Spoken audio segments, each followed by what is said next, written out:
Today in the workshop, we're looking at ESP32 boards. We'll check out every ESP32 series, including some brand new ones, to help choose the perfect board for our projects. We'll also preview the new ESP Boards Manager 3.0 and use it with one of the newest ESP32 DevKits. It's an ESP32 day today, so welcome to the workshop.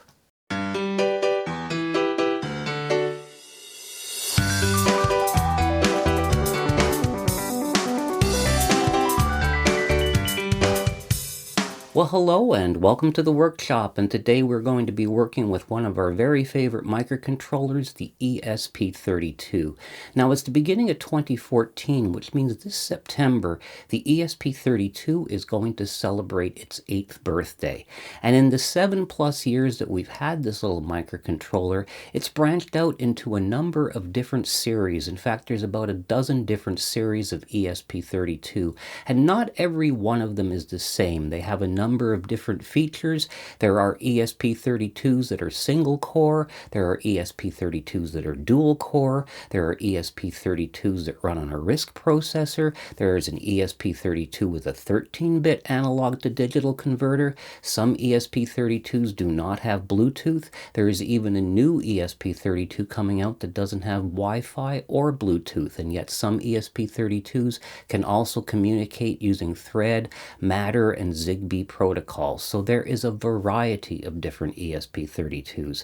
There's also a variety of development boards built around these ESP32s. When I checked DigiKey the other day, they had 248 different development boards, and I happen to know of a few ones that they don't carry as well. And so choosing an ESP32 for your project is getting to be a little more complicated. So what we're going to do today is going over the state of the ESP32. We'll look at all the different series, including some very new ones, one that was just announced last week, so we can see where the ESP32 is at the moment. Then we'll take a look at a bunch of development boards, both boards by Espressif and other manufacturers, and we'll try to pick out a couple of boards that you can use specifically for your projects. And as a final thing we're going to do today, because we're entering into a new year, this year Espressif is going to be introducing version 3 of their ESP32 Boards Manager for the Arduino IDE. And you can already try this out because it's in alpha. So we're going to do that, and we're going to use it with one of the newest ESP32 DevKits that won't work with the old version 2 of the Boards Manager. So there's a lot to cover today. Let's learn a little bit more now about the Espressif ESP32. Espressif Systems was founded in Shanghai in 2008. The company produces wireless chips for Bluetooth and Wi-Fi, and its target was initially consumer electronic devices. In 2013, Espressif introduced the ESP8089 Wi-Fi system on a chip, which became very popular in tablet computers. In 2014, Espressif introduced the ESP82-C6. That same year, another company, AI Thinker, brought out the ESP01S Wi-Fi module. This was based upon the ESP8266EX chip. But the ESP8266 had a secret, at least a secret it was keeping from the English language world due to lack of documentation. The secret was that the ESP8266 was also a microcontroller. That same year, AI Thinker brought out the Node MCU, the first microcontroller board based upon the ESP8266. Along with improved English language documentation and libraries and a board manager from Espressif, the ESP8266 quickly became a popular microcontroller among experimenters. In September of 2016, Espressif produced the ESP32. This was a vast improvement over the ESP8266 and had many more features and I/O ports. It also had both Wi-Fi and Bluetooth. Unlike the ESP8266, Espressif produced extensive documentation and development kits for the ESP32. The ESP32 has quickly risen to become one of the most popular microcontrollers in the world, and rightfully so, as it has many features. But note that not every ESP32 has the same features. The ESP32 has now been divided into a number of series. The original series, the ESP32, the ESP32-S series, the ESP32-C series, and the ESP32H series. The ESP32 series is the original ESP32. It's a 32-bit MCU and it's available as either a single or dual core microcontroller. It also has a camera bus, a Hall sensor, an SD interface, and a floating point unit. In 2020, Espressif introduced the ESP32-S series with an improved microcontroller, available in both a single and dual core configuration. Note that the S2 does not have Bluetooth, it only has Wi-Fi capability. It also has a 13-bit analog to digital converter, a difference from the 12-bit converter used in the other models. The ESP32-S series have camera bus, and the S3 is capable of supporting external memory. Also in 2020, Espressif introduced the ESP32-C series. This is a series of RISC-based microcontrollers, all of them being single-core. The C2 was designed to replace the ESP32-66.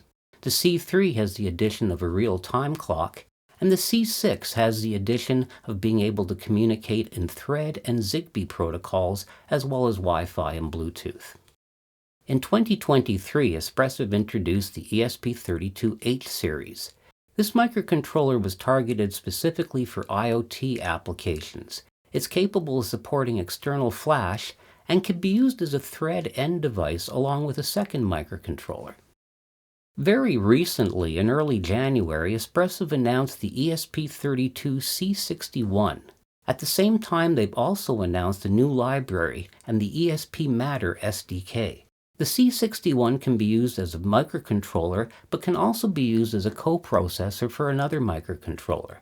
The initial announcement was only for a system-on-a-chip device, but it's probable that Espressif will produce modules and eventually DevKits for this as well. This microcontroller supports the IEEE 802.11ax protocol for Wi-Fi 6. It also supports Matter protocol. Last year, Espressif announced the ESP32-C5 with availability possibly in early 2024. This is the first dual-band ESP32 having both 2.4 and 5 GHz Wi-Fi capability. It's capable of supporting external flash, and it can also be used as a coprocessor. This is a Wi-Fi 6 compatible device, but its release date is unknown. Another announcement that should be released this year is the ESP32P4. This is a high-performance microcontroller that not only has a 32-bit dual-core RISC processor, but has an additional single-core low-performance processor as well. Note that this microcontroller does not have Wi-Fi or Bluetooth. You would need to use a second ESP32 device for that. The release date of this performance ESP32 is unknown.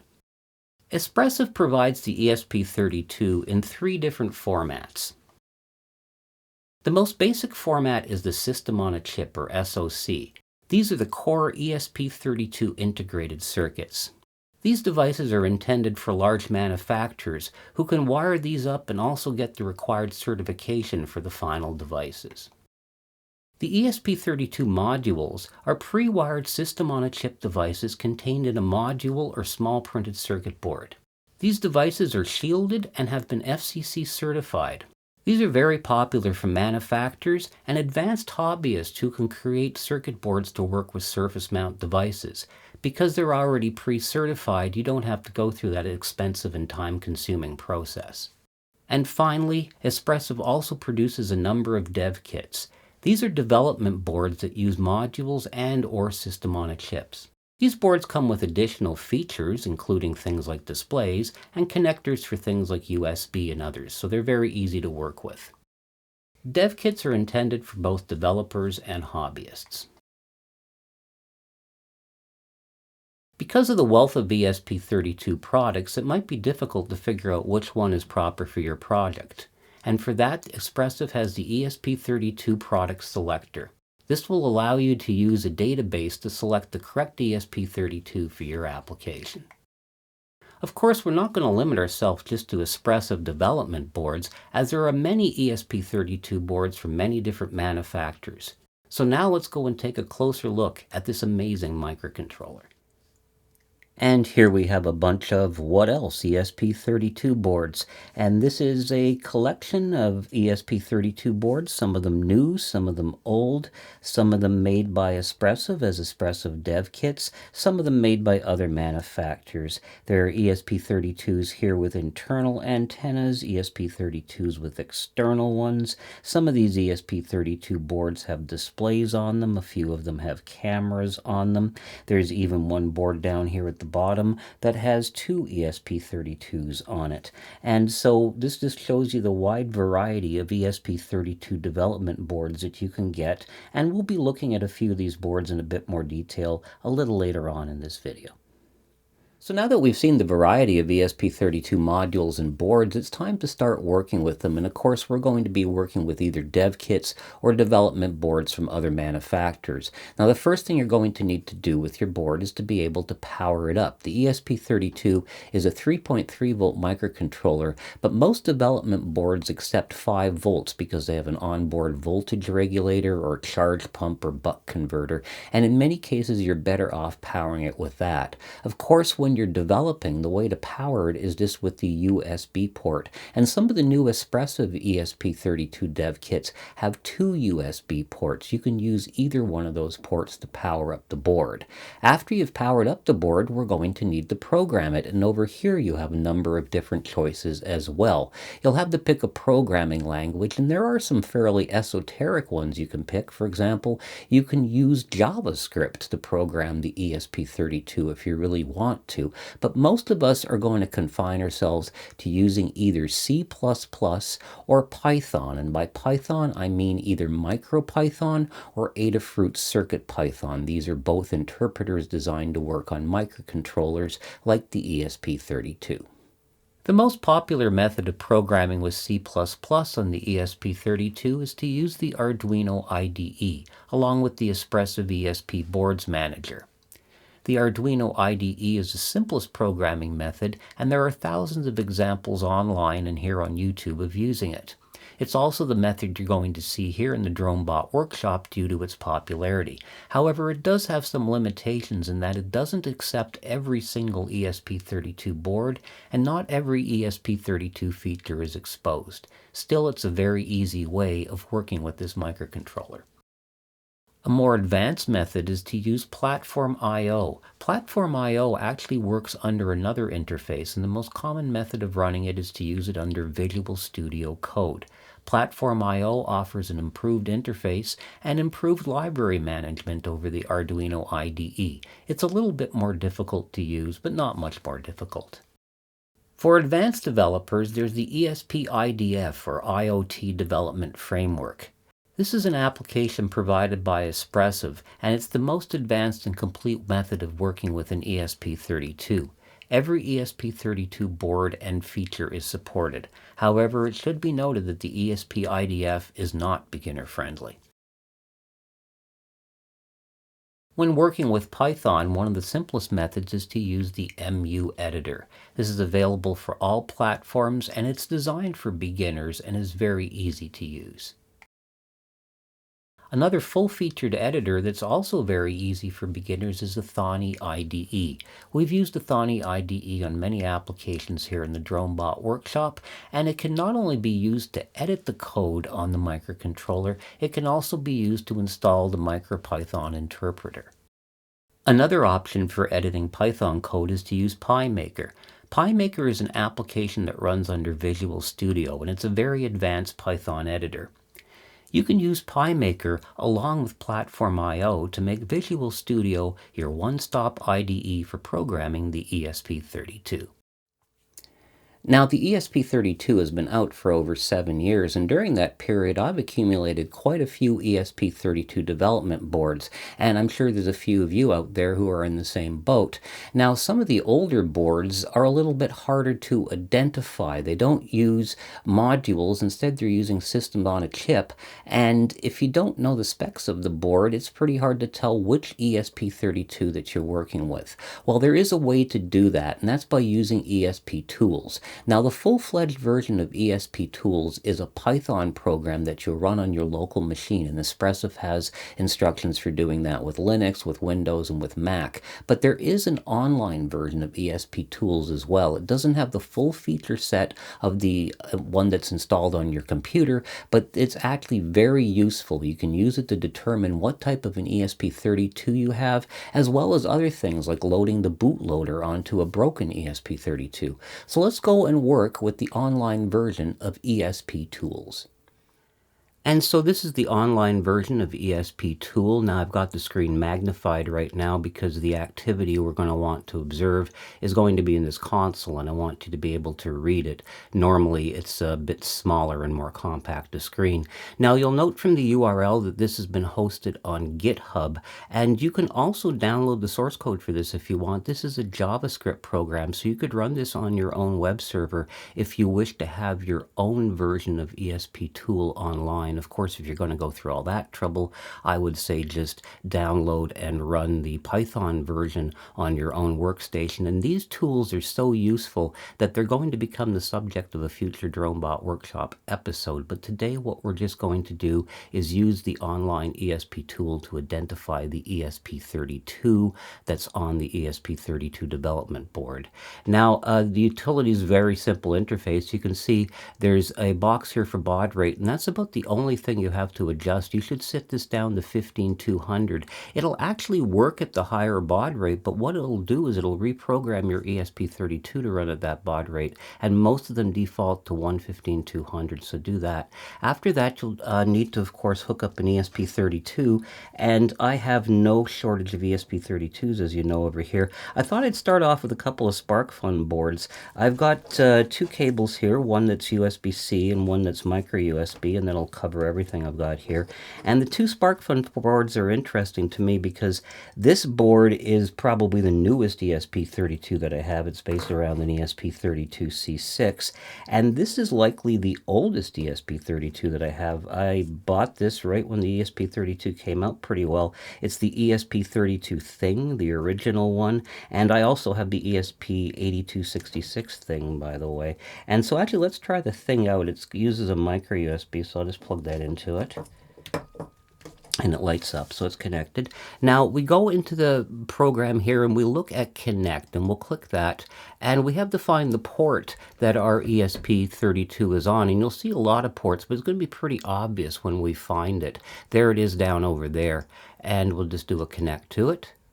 And down here we're connecting, and there you go. Here it's identified it, and it's an original ESP32. Here's the actual chip itself, and the crystal is running at 26 megahertz, which is pretty slow for an ESP32 these days, but of course this is a very old one. And you'll notice you get a number of other options once you do that, and as I said, you can do a lot of things with this.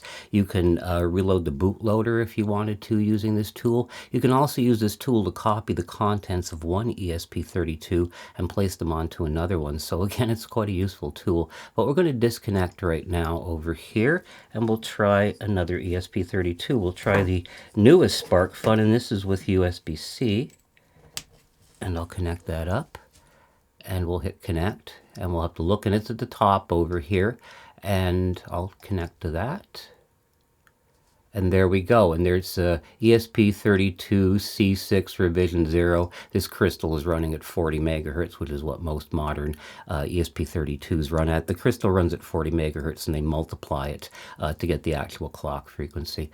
And so this is how you would identify ESP32s, and I could go through all of the different ones that I have over here if I wanted to, and identify them. Now, of course, a lot of these boards use modules, and the type of ESP32 is written on the module. But it is a useful utility nonetheless. As I said, it does a lot more than just identify ESP32s, and it's a good one to know when you're working with your ESP32 board. Now, I think by now it's pretty obvious that there are a number of different ESP32 development boards that you could choose from. Now, you could go out and buy one of the Espressif ESP32 DevKits. These are great boards. They come with pretty well all of the pins exposed, and of course they're very well documented. There are also boards from other manufacturers, and some of these boards have a number of additional peripherals in addition to the ESP32. They have sensors on boards, many of them have displays and interfaces. It can be a bit confusing with all of that choice. So what I'm going to do now is show you a few dev kits and development boards to help you select an ESP32 board that is perfect for your application. Now, when you're selecting an ESP32 development board, there are a number of different choices that you have. Obviously, I've got a small selection here compared to the number of boards that are available. And of course, some of these boards are older and you're not going to be able to find them anymore, but the selection criteria behind them still remains the same. Now, you'll notice I've got boards of all sorts of shapes and sizes, and shape and size is actually an important thing. If you want something really, really tiny, you want to restrict yourself down to a little board like this one from Arduino, or this one from DFRobot, or this new one over here from SparkFun. Now the thing with these tiny boards, of course, is because they're tiny, they don't have as many I/O pins. But if you don't need a lot of I/O pins, perhaps you've got sensors that are all I2C or something, so they only need a couple of pins. These kind of boards can be very useful. In fact, a board like this also has quick connectors on it, so if you are using I2C sensors, you could connect them up without any kinds of pins or soldering or anything like that. So those are features that you should look for if they're applicable to your situation. Another thing about the size, though, is that some development modules, such as this one, for example, are very large. They bring out all of the pins, but they do have an issue, and the issue comes when you go to put them into a solderless breadboard. When you go and try to do this with it, you'll notice that you're blocking off one entire side of the breadboard. You can only connect to one side. Now, I do have a style of breadboard that will work with those, and that's with the power rail down the center. You can put it across and get at the chip on both sides.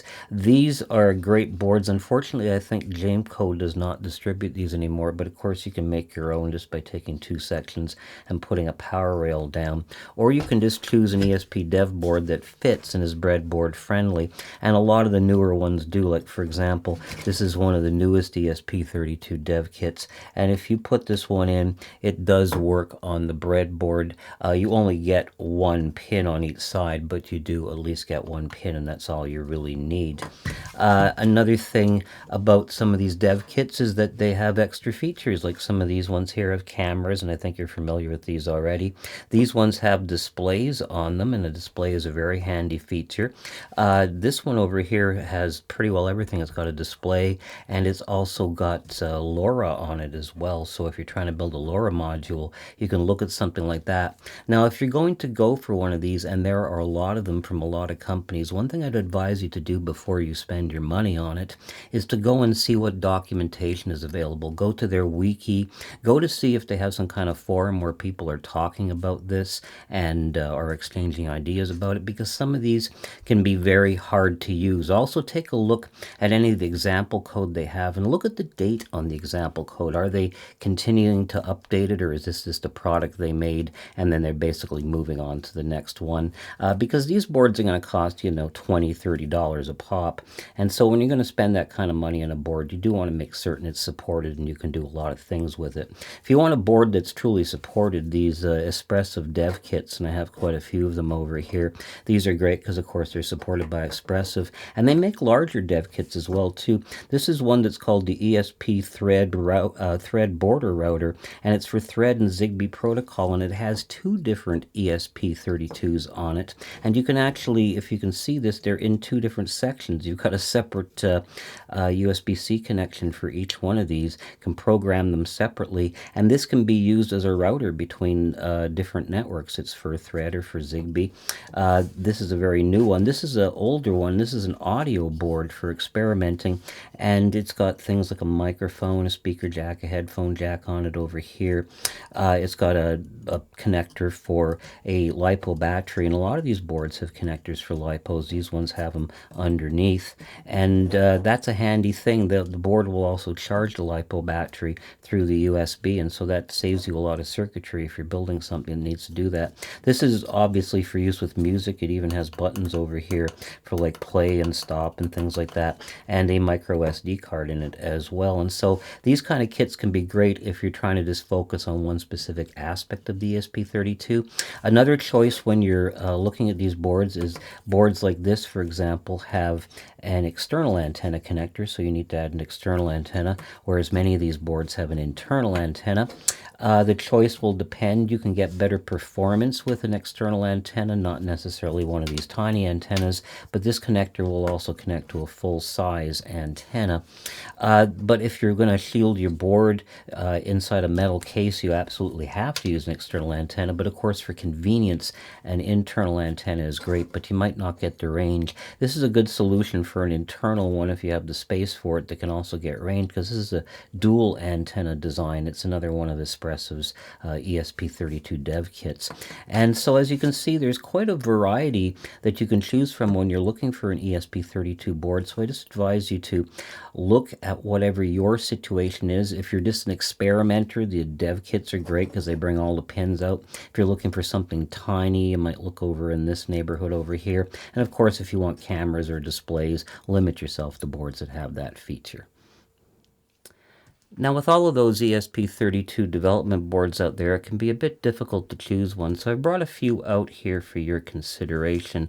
Now, the first one we're going to look at is this one. It's the ESP32-S3 DevKit C by Espressif, and this is a great board for experimenting because it brings out pretty well all of the ESP32-S3 pins. So some boards only bring some of the pins out, and you might be following along an experiment and find out your board doesn't have a relevant pin. This board will have it. It's also got the two USB connections, although on this board they are micro USB, and I tend to prefer the USB-C.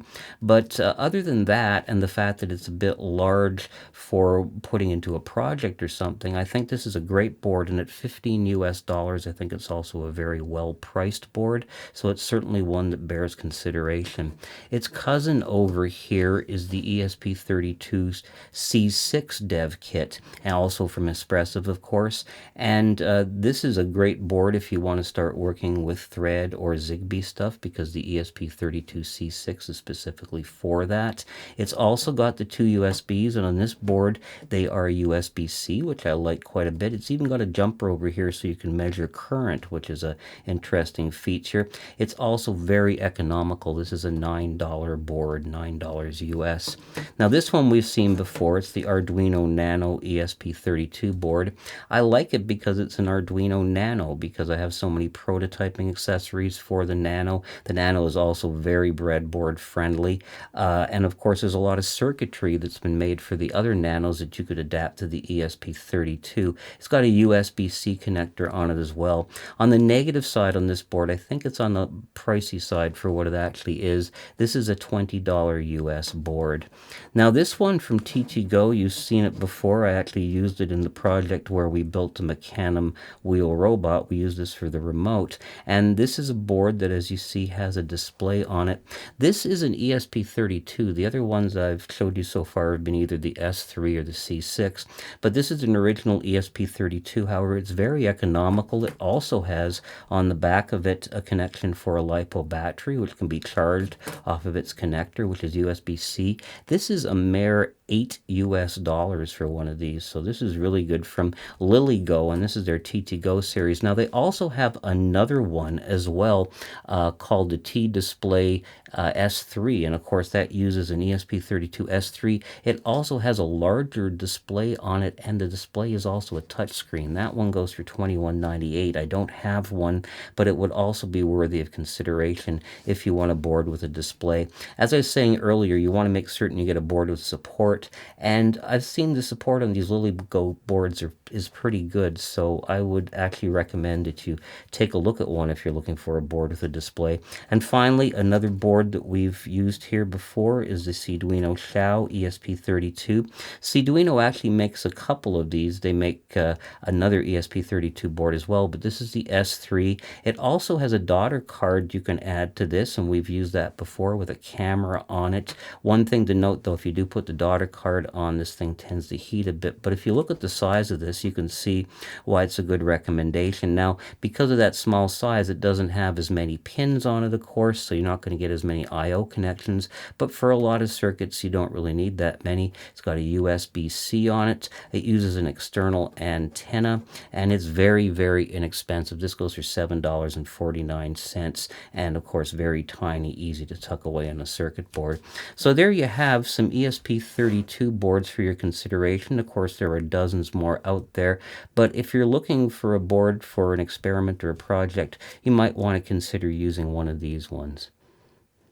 Now, you certainly don't want to confine your selection of ESP32 development boards to the ones that I showed you. There are many, many boards out there, many of them that I don't have over here today, and there are new ones coming out all the time. Again, the thing I caution you is to make certain that there is adequate documentation, make certain that the manufacturer's documentation doesn't just consist of links to the spec sheets for the ESP32 and maybe the display that's on the board, etc., but make certain they actually have code.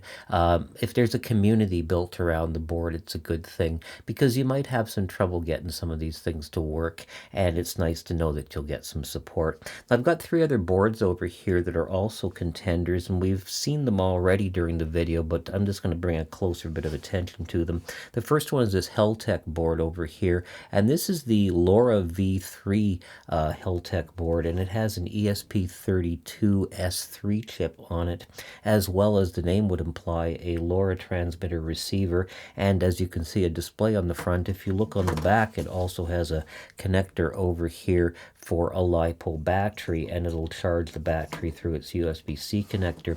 This board's also available for about $1 or $2 more, with a little case that'll hold it. It'll hold the external antenna that it requires, and even has a thing for the push buttons in the display, so you can get a very nice portable LoRa module for next to nothing. Now, these are very well priced, and there is a community around them, and you'll also find some videos on YouTube about these things, so they're worth considering if you're going to be working with LoRa. I showed you this board a little earlier as well, and this is the one from SparkFun. This is the one that has the ESP32-C6, and of course the C6 is the one that has support for things like Thread and Zigbee. And if you're doing IoT applications that are working with Thread and Zigbee, this is a very tiny little board. It's got a built-in antenna. It can also be connected with the quick connector over here, so if you're just using I2C connections, you don't even need to solder to it. And it's got a connector for a battery as well, and a USB-C connector. Very tiny. It brings out a few of the I/O ports over here. Now, I haven't actually had a chance to really play with this. I only got this 3 or 4 days ago, but this is a SparkFun board, and SparkFun products are always excellent and well documented and supported, so you wouldn't go wrong buying something like that. And this is an interesting one from DFRobot. It's another very tiny one. It's about the same size as a Arduino Xiao, maybe a little bit larger, but not much. Unlike the Xiao, it's got an internal antenna. It's also an ESP32-S3, and it's called a Beetle ESP32-S3. And it comes with a little daughter card as well that even has a camera connector on it and a place for doing prototyping. And it's, as I said, priced around the same as the Arduino Xiao, an under $10 board. And if you need the ESP32 power in a small package, something like this is really something worth looking at. And again, there are many other boards out there. Just make certain that whatever you choose, you have documentation and support for. Now, when you're working with the Arduino IDE, you'll be using the Espressif ESP32 Boards Manager to connect to your ESP32. The Boards Manager provides all of the different driver files required, as well as a number of libraries and a great deal of sample code. Now, the current version of the Boards Manager does not work with the latest versions of the ESP32, so the latest Espressif ESP32 DevKits will not work with it. However, they will work with the next version, version 3.0. And Espressif has released an alpha copy of that that you can try. So what we're going to do now is we're going to install the alpha of Espressif Boards Manager 3.0 into the Arduino IDE, and we're going to test it out with a couple of the newest dev kits from Espressif.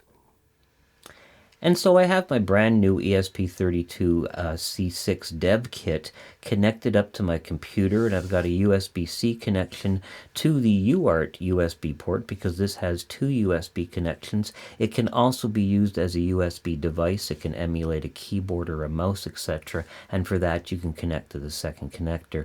Now, this is a brand new board, and out of the factory, it's cycling through some kind of a fancy blink sketch that goes through the RGB LED that's on it and cycles through all of the colors. But if I go over to my Arduino IDE, I go to select the board, and I'm using Windows right now, by the way, because I wanted a machine that I haven't done this to yet, and I've already done this to my Linux box. It is on COM10, I know that, but if I look for an ESP32-C6, I don't seem to find anything, and that's because the current Boards Manager does not understand it. So that's why we're going to install the alpha copy of the version 3. And so in order to do that, you do it exactly the same as you would for any other Boards Manager. You go into Preferences, and in Preferences, you can go into where you have your Boards Managers, and you can add another one. And here's the line that you add.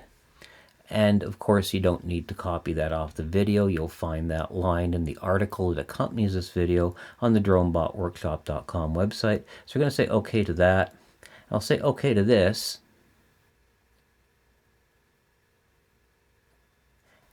And you'll need to close and open the Arduino IDE. So I'm going to close it and then open it up again.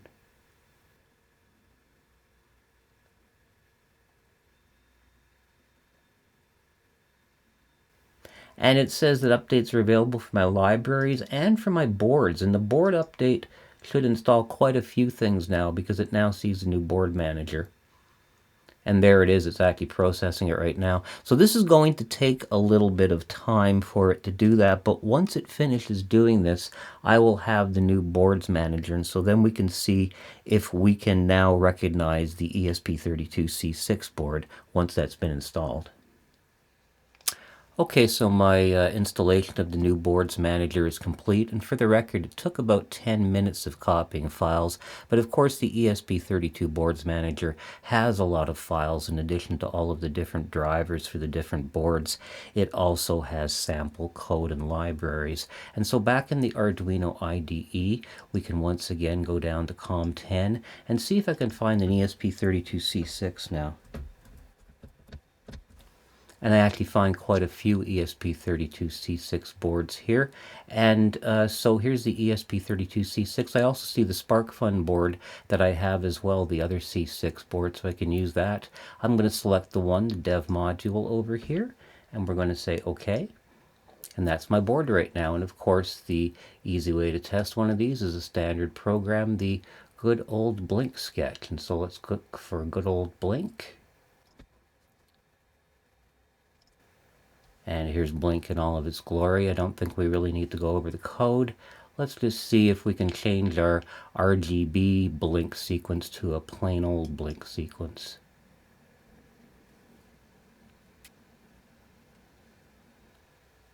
And it would appear that now I have a different blink here. It's once a second, doing a very quick blink of what appears to be a white segment on the display over here. I don't know if you can see that. It's a bit difficult to see. I apologize for that. But it does indeed work, and now I'm able to work with my ESP32-C6 dev module with the Arduino IDE instead of having to use the ESP IDF. And so this will make it a lot easier for you to work with the latest boards.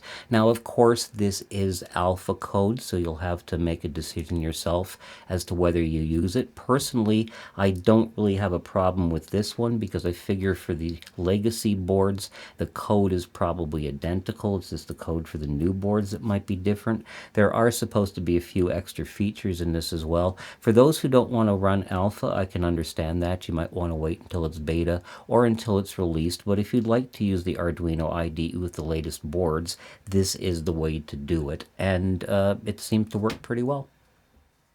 After reviewing the video from the last shot, I could see that there was no way that you could possibly see that little white LED blinking, and I apologize for that. It's very difficult to see even when you're not using a camera. And so what I did is I went back into the Blink sketch and I wrote the world's worst code. I just basically put a 2 in place of LED built in order to send it right to pin number 2. This dev board for the built-in LED actually uses a library. It doesn't go to one of the I/O pins. And so I've wired up an LED to pin 2 with a 150 ohm dropping resistor to ground. And as you can see plainly, it is now blinking away.